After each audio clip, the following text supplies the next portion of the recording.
Hi, S P അരുളല. ഒരു ചിത്രം social media കണ്ടപ്പോൾ നിങ്ങളെ കൂടി കാണിക്കണമെന്ന് തോന്നി. കാര്യം പുതിയ സർക്കാർ അധികാരത്തിലേറ്റു.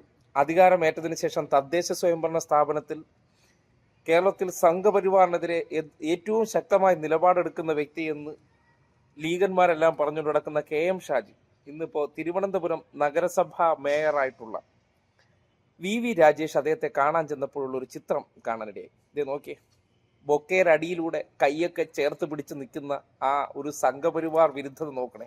സംഘപരിവാറിനോടുള്ള ആ മാനസികാർപ്പ്. ഇപ്പോൾ വേണമെങ്കിൽ രാഷ്ട്രീയത്തിൽ അങ്ങനെയൊന്നും ഇല്ല, രാഷ്ട്രീയത്തിൽ വന്നു കഴിഞ്ഞാൽ രാഷ്ട്രീയമായി എതിർക്കുന്നെന്ന് പറയാം.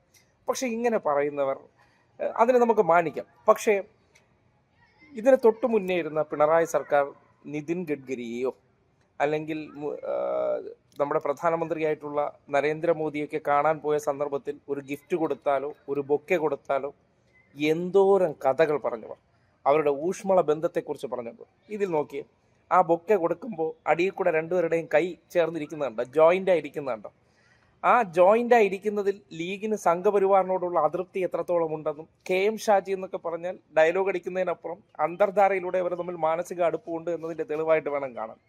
കാര്യം ഇവർ ഇന്നലകളിൽ പറഞ്ഞതും പ്രചരിപ്പിച്ചതും ആയിട്ടുള്ള കാര്യങ്ങൾ അത് നോക്കിയാൽ മതി. മുഖ്യമന്ത്രിയുമായി ബന്ധപ്പെടുത്തിയിട്ട് ഓരോ ഫോട്ടോയും, അതിപ്പോൾ ഈ സ്റ്റേറ്റിലേക്ക് പ്രധാനമന്ത്രി വരുമ്പോൾ ഒഫീഷ്യലായിട്ട് എയർപോർട്ടിൽ സ്വീകരിക്കാൻ പോകുന്ന സന്ദർഭത്തിൽ കൈ ചേർത്ത് പിടിച്ച് കൈകൂപ്പി അദ്ദേഹത്തെ സ്വീകരിച്ചാലൊക്കെ അതിന് ഉണ്ടാക്കിയ കഥകൾ വെച്ചിട്ടാണെങ്കിൽ ഇതിനെ നമ്മൾ എന്തായിട്ട് പറയണം?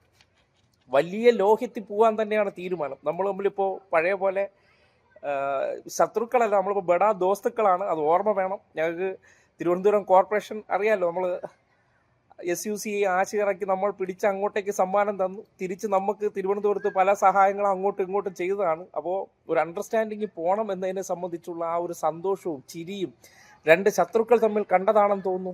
അതിശക്തമായിട്ട് സംഘപരിവാറിനെ എതിർക്കുന്നവരുടെ മുഖഭാവങ്ങൾ നോക്കണേ. രണ്ട് ആശയങ്ങളും തമ്മിൽ അതായത് ഒരംശം പോലും അവർക്കിടയിൽ ഒരു അഭിപ്രായ വ്യത്യാസമില്ല. മുജ്ജന്മം തൊട്ടേ ഇവർ തമ്മിൽ ശത്രുക്കളല്ല, മുജ്ജന്മം തൊട്ടേ ഇവർ തമ്മിൽ വലിയ സുഹൃത്തുക്കളാണെന്ന് നമുക്ക് ആ ഫോട്ടോ കണ്ടാൽ തോന്നും. എന്തായാലും നടക്കാൻ പോകുന്നതെല്ലാം അണ്ടർസ്റ്റാൻഡിങ് ആണ്. ഒരിടത്ത് പോലും സംഘപരിവാറിന് ഒരു കാര്യത്തിൽ പോലും ബുദ്ധിമുട്ടേണ്ടി വരില്ല. ഇപ്പം നിങ്ങൾ കാണുന്നില്ലേ, ഉന്നത വിദ്യാഭ്യാസ മേഖലയിൽ ഇത്രയും കാലം SFIക്കാരും ഒപ്പം തന്നെ മന്ത്രിയും തമ്മിൽ വലിയ വാഗ്വാദമായിരുന്നു. ആരൊക്കെ തമ്മിൽ? ഗവർണറുമായിട്ടും. ഇപ്പോൾ ഗവർണറുമായിട്ട് അവർക്ക് ഒരു പ്രശ്നമില്ല. ഗവർണർ എന്തോ എടുത്തോ ഞങ്ങൾ അപ്പം തന്നെ നടപ്പാക്കി തരാമെന്ന മനോഭാവത്തിലേക്ക് വരുമ്പോൾ അണ്ടർസ്റ്റാൻഡിങ് ഏത് തലത്തിലേക്ക് പോകുന്നു എന്നതിൻ്റെ തെളിവ് കൂടിയാണ് ആ ഫോട്ടോ ആയിട്ട് കാണുന്നത്. സാധാരണഗതിയിൽ വരുമ്പോൾ സ്വീകരിക്കുക, ബൊക്കെ കൊടുക്കുന്നതിലൊന്നും കുഴപ്പമില്ല.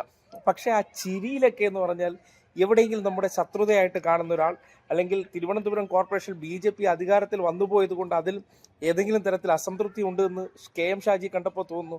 KM ഷാജി ജീവിതത്തിൽ ഇത്രയും മനോഹരമായി ചിരിക്കുന്ന ഒരു ദൃശ്യം വേറെ കണ്ടിട്ടില്ല. VV രാജേഷിനെ കണ്ടപ്പോൾ ഇത്രയും സന്തോഷത്തോടു കൂടി ചിരിക്കാൻ കഴിയുന്നുണ്ടെങ്കിൽ അദ്ദേഹത്തെ സംബന്ധിക്കുന്നിടത്തോളം എന്താണ് BJP ആശയത്തോടുള്ള മനോഭാവമെന്ന് ആ വെളുക്കെ ചിരിച്ചുകൊണ്ടും സന്തോഷത്തോടും കൂടി സ്വീകരിക്കുന്നതിലുണ്ട് എന്ന് വളരെ കൃത്യമായി പറയേണ്ടി വരികയാണ്.